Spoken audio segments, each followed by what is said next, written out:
You went on our honeymoon. Without me? I couldn't even process it at first.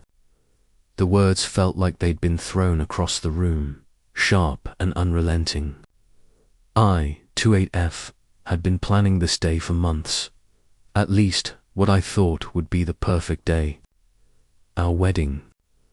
My wedding. The kind of small, intimate celebration I'd always dreamed about. Twinkling string lights, warm food from my aunt's catering business, and soft acoustic music floating through the backyard. It was supposed to be calm, simple, and beautiful. But of course, nothing went as planned. I woke up that morning with a mix of excitement and dread. My dress hung in the guest room, its satin folds spilling over the edge of the chair, practically glowing in the morning light. I stared at it for a long moment, imagining the ceremony the moment I'd walk down the aisle, smiling at Jake, my husband.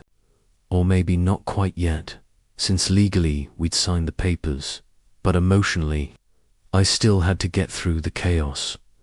The chaos started before I even left the house. My sister, Emma, couldn't find the rings. Not one, but both of them vanished into thin air. My mum had decided that the day called for a second dress, no explanation, just a full-on bridal surprise in the guest room. And then there was Jake's best friend, the guy supposed to play the guitar, who rolled in hungover, clutching a beat-up acoustic like it owed him money. I took a deep breath, trying to steady myself. I wanted this to be about us. I really did. But even standing there in my dress, I could already feel the tension gnawing at the edges. And then they arrived, my cousins from Chicago. Cousins I'd never met before, with their matching TikTok-ready outfits and cameras dangling around their necks. They smiled and waved, but there was something about their energy that made my stomach twist. It felt like an intrusion, a subtle warning that the day wasn't going to stay calm for long. The ceremony started, and for a brief moment, I thought maybe, just maybe, we could pull it off. My heart thumped with nervous excitement as I approached the makeshift aisle. Jake looked incredible, standing there with his eyes slightly wide, caffeine jitters showing in the shake of his hand. And then, just like that, the first disruption hit. My cousin Kyle, barely out of college and already a self-proclaimed content creator, started filming us mid. He strutted down the aisle with a gimbal, whispering directions to Jake like we were in a wedding movie trailer. I froze. My vows hung in the air as Jake tried to wave him off. Kyle gave a thumbs up anyway, like he'd just done a slam dunk, and I could feel my blood turning cold. Jake looked embarrassed, flustered, but I could see him trying not to lose his temper. I wanted to scream at Kyle to leave, to just stop, but I held it together, and then it got worse. At the reception, things spiraled. The food, Filipino dishes my aunt had lovingly prepared, was met with loud, judgmental comments from Jake's aunt, who practically shouted, "Is there real food coming?" Silence fell like a heavy blanket. Everyone looked at us, the bride and groom, expecting us to manage the disaster. I wanted to sink into the floor. Jake, to his credit, tried to defend me, but it wasn't enough. I walked out. I couldn't stay. I felt like I'd been bulldozed by everyone in the room, family from both sides, strangers masquerading as relatives, and the one person who should have been there with me, standing up for me, was caught between supporting me and trying not to fuel the fight. I didn't even take my phone. I just left. The cool air outside felt sharp against my tear-stained cheeks. I could hear Jake's voice behind me, raised, defensive, trying to fight for a version of our wedding that no longer existed. But I couldn't go back. Not yet. Not like that night. I stayed with Emma. My apartment felt impossible to enter, too many memories, too much chaos embedded in every corner. I thought about Jake. I thought about the empty beach villa in Tulum, already booked, already paid for, and the idea of him going there without me. Well, it broke something inside me, but it also made me curious. Curious about what choices we'd make, about whether this marriage could survive the fire of our family's drama, and about how we'd even talk again. I didn't sleep well. My mind replayed the wedding over and over, the rings lost, Kyle filming, the food insult, the shouting, Jake throwing the gimbal into the pool. I could almost see it all in slow motion, like some tragic wedding movie. And somewhere underneath it all, buried under embarrassment, grief, and anger, was a strange, reluctant understanding. We were in this together. Whether we wanted to admit it or not, I didn't know how we'd fix it. I didn't know if we'd survive the fallout. All I knew was that the honeymoon, our first adventure as a married couple, was still waiting. And right now, it felt like a symbol of everything we were failing to hold together. The next morning, the apartment felt impossibly quiet. Too quiet. Emma had gone to work, leaving me alone with the aftermath of the previous night. Wedding decorations were scattered across the living room like confetti left from a war zone. My dress hung limply over a chair, still stained with tears and lipstick from the reception meltdown. I hadn't even thought about calling Jake.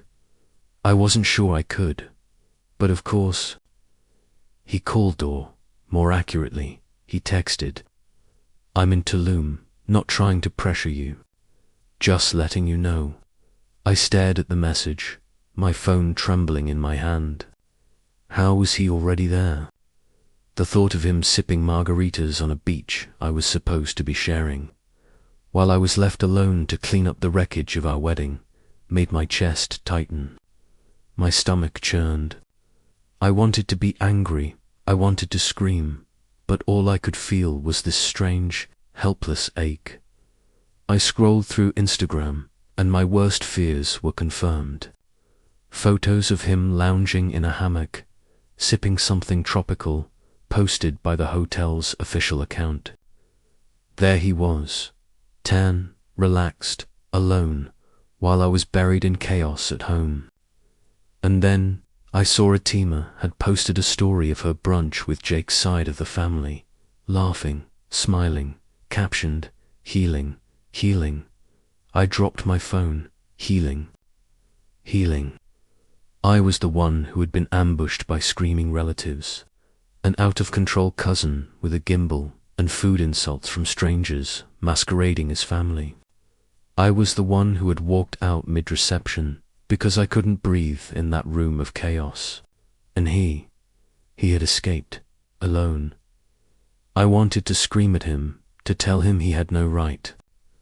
But I also understood, in a small, sick part of me, why he'd left. He couldn't sit there, drinking beers and staring at the disaster unfold. And honestly, I didn't blame him entirely. Maybe I would have done the same in his shoes. Days passed, and still no conversation, no explanation.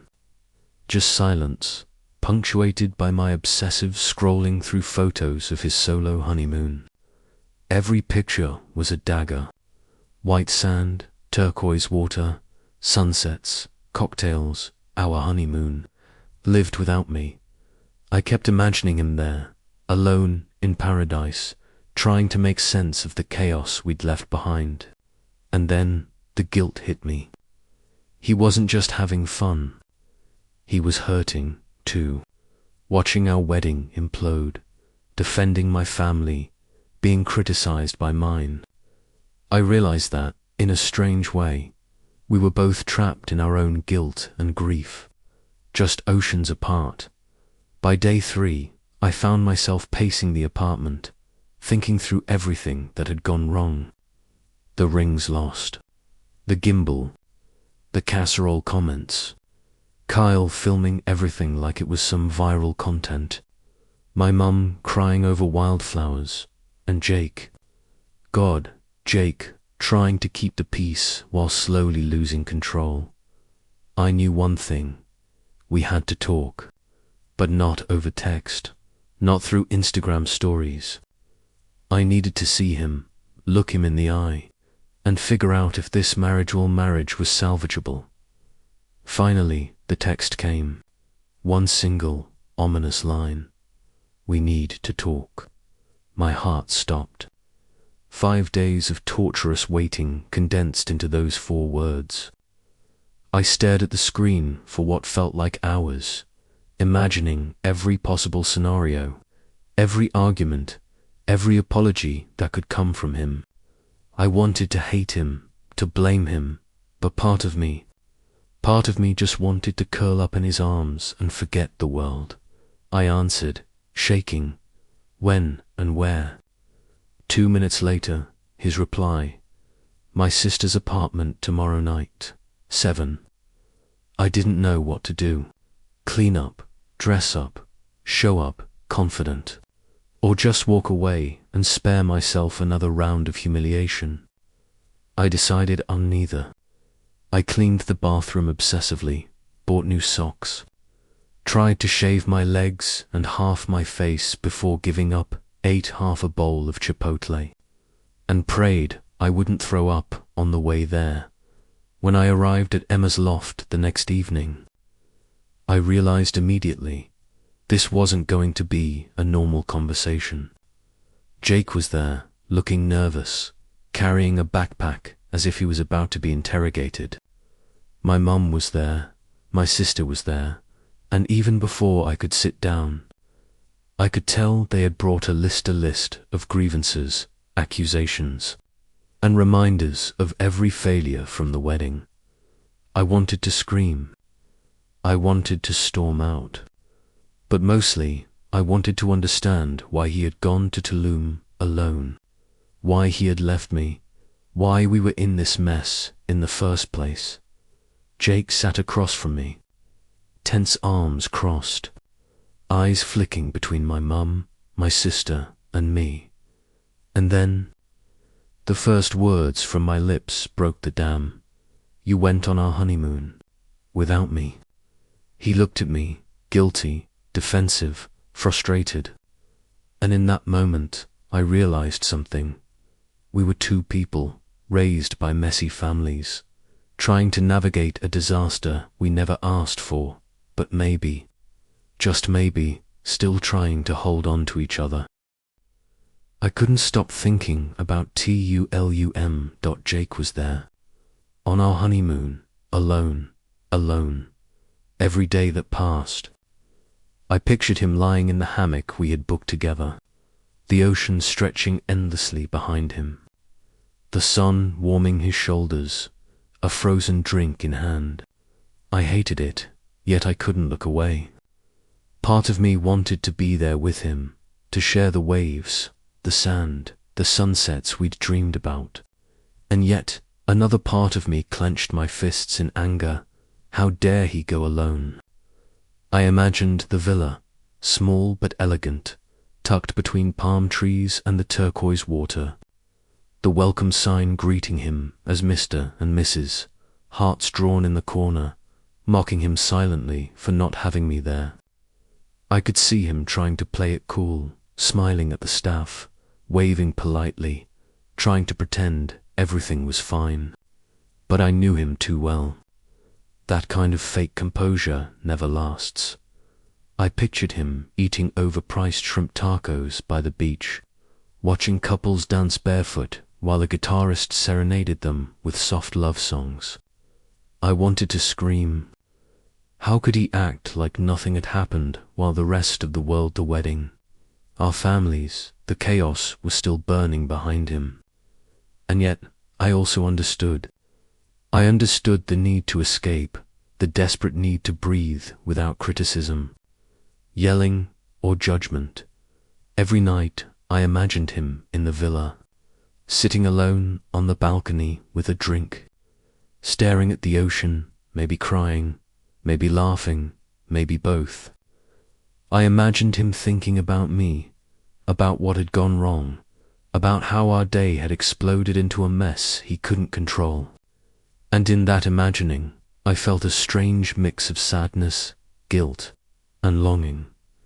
Then there was Kyle. Of course, I thought of him. That cousin who had filmed our wedding like it was some viral content, who had disrupted every perfect moment, who had made Jake's life impossible that day. I pictured him lounging somewhere on the beach, holding a drone, filming some bizarre fitness video, oblivious to the emotional carnage he'd left behind. The thought made me want to laugh and cry at the same time. But amidst all this, the hardest part was the waiting. The silence. The not knowing if Jake would call, if he would explain, if he even wanted to try to fix this mess. I felt powerless, caught between anger and the desperate hope that somehow we could find our way back. I started thinking about what I could have done differently. Could I have stopped walking out? Could I have yelled louder, defended him, forced the room to calm down? Could I have reached for him instead of retreating? The questions gnawed at me day and night, each one heavier than the last. And then there was the realization that hit me harder than any argument or shouting match. I missed him. Not just the man I married, but the partner I thought I knew, the one I had trusted to face the world with me. I missed him so much, it hurt. And maybe that was why, despite every ounce of pride and stubbornness, I wanted to see him, to hear him, to finally have a conversation that wasn't filtered by angry family members, judgmental eyes, or the chaos of a wedding gone wrong. I knew I had to face him soon. I knew it wouldn't be simple. There would be tears, maybe shouting, maybe laughter too. There would be the awkwardness of unpacking every small moment of betrayal, defensiveness, embarrassment, and hurt. But I also knew something else. This conversation, our conversation, was the only chance we had to decide whether we were still a team or just two people left standing in the wreckage. So I sat on my couch, phone in hand, heart racing, trying to summon the courage to face him. The thought of the tacos, the hammock, the ocean him there without me was unbearable. I knew one thing for certain. We couldn't keep pretending. The honeymoon had already happened. The wedding was over. Now it was just us. And maybe, if we were lucky, we could figure out what came next. The next night, I found myself standing outside Emma's loft, my hands twisting the strap of my bag like a lifeline.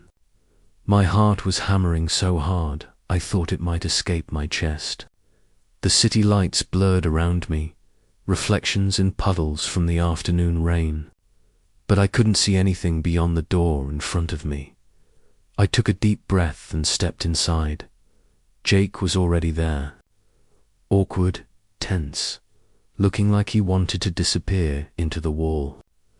My mum was perched on a chair, my sister hovering with her phone, taking notes, or maybe just making sure I didn't explode. And then, there he was, Jake. Same tie I'd insisted he wear, same nervous look in his eyes, but somehow, smaller, softer, like he'd been stretched thin and pressed into a shape he wasn't made for. The room smelled faintly of tea and lingering perfume. My chest tightened. I wanted to yell, to cry, to throw something, but mostly, I wanted to just look at him and see if he had changed. If he was still the person I'd married, or if the wedding, the chaos, the solo honeymoon had shattered him too. I opened my mouth, then closed it again. Words felt heavy, like bricks. Finally, I blurted, "You went on our honeymoon. Alone." He flinched. I saw it, even across the room. And yet, he didn't defend himself. He didn't shout. He just nodded slightly, shoulders tense, eyes flicking to mine. "I didn't know what else to do," he said quietly. His voice sounded small in the oversized loft, like he was trying not to break. Everything was falling apart. I didn't want to sit there and do nothing. I thought, maybe I could still feel a little normal, even if just for a moment. I felt my chest tighten, both with anger and understanding. "Normal? You left me here. You left us here." "I didn't leave you," he shot back, his voice gaining strength. "I left the chaos." I thought, maybe if I could breathe for a second, I could figure out how to come back and fix it. I wanted to hate him, to tell him he had no right. But the truth hit me harder than my anger ever could. He had been hurting too. He had carried the weight of my family, his family, and our wedding disaster all on his shoulders. He had tried. He had tried and failed. And somehow that made me want to crawl into his arms. For a long moment neither of us spoke. The air between us was thick, heavy, alive with everything we hadn't said for days. And then, finally, I took a tentative step closer. I didn't know what to do either, I admitted. Walking out it felt like the only thing I could control. But it wasn't. It just made everything worse. He swallowed hard, eyes flicking to mine. "I know, and I should have called. I should have stayed. I should have been with you. I messed up." We stood there, two people fractured by family, circumstance, and our own pride. And yet, in that quiet, I realized something important. We still wanted to be together. Maybe scared, maybe bruised, maybe unsure, but still together. I sighed. A long, shaky breath, and said softly, "I don't even know where to start fixing this." He reached out, hesitated, then touched my hand lightly. "We start by just talking, no accusations, no outsiders, just us." And for the first time in days, I felt the tension in my chest ease, just a little. Not gone, not perfect, but enough to breathe, enough to hope. After that night at the loft, everything felt tentative, fragile, like walking on glass barefoot. Jake and I didn't rush to fix the wedding, or the chaos, or even all the words we hadn't said yet. We started small, painfully small. Texts became calls. Calls became short visits. And each time, the air between us was heavy with everything we hadn't solved, but also with the quiet hope that maybe we could. It wasn't easy. Every time I saw him, I remembered Tulum, the solo hammock, the sun on his shoulders, the margarita in his hand. Every time he saw me, he remembered the meltdown, the shouting, the accusations. We had to wade through layers of hurt, guilt, embarrassment, and pride before we could even reach a normal conversation. And then one night, a week later, we met halfway between our apartments at a small taco joint. Nothing fancy. Fluorescent lights buzzing overhead, sticky floors. The kind of place you never imagine having a heart-to-heart, but that was exactly why it worked. Neutral ground. No parents. No sisters. No cameras. No judgment. Just us, a couple of tacos, and the quiet hope that we might still find each other. We called it the Taco Pact, though neither of us said it aloud at first. To al pastor tacos, to carnitas, one hocta to share. Simple, messy, honest, just like us. The first few bites were silent, awkward.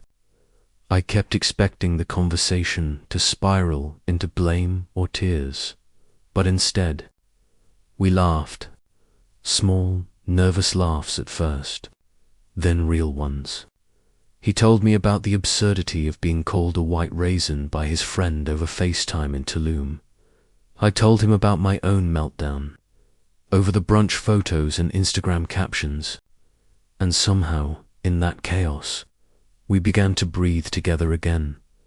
He reached across the table and brushed a stray strand of cilantro from my beard. I laughed more out of relief than humor, and then, quietly, I said, "I think I still love you." His eyes softened, a slow smile forming. "I never stopped," he admitted. "I just didn't know how to show it without messing everything up." And just like that, amid fluorescent lights and messy tacos, we found a rhythm. Not perfect, not magical, just real. A small, fragile promise to show up for each other. To talk, to listen, to try. We didn't fix everything overnight. Our families still hovered in the background. The wedding disaster still lingered like smoke in the corners of our minds. But the tacos became our ritual, our anchor.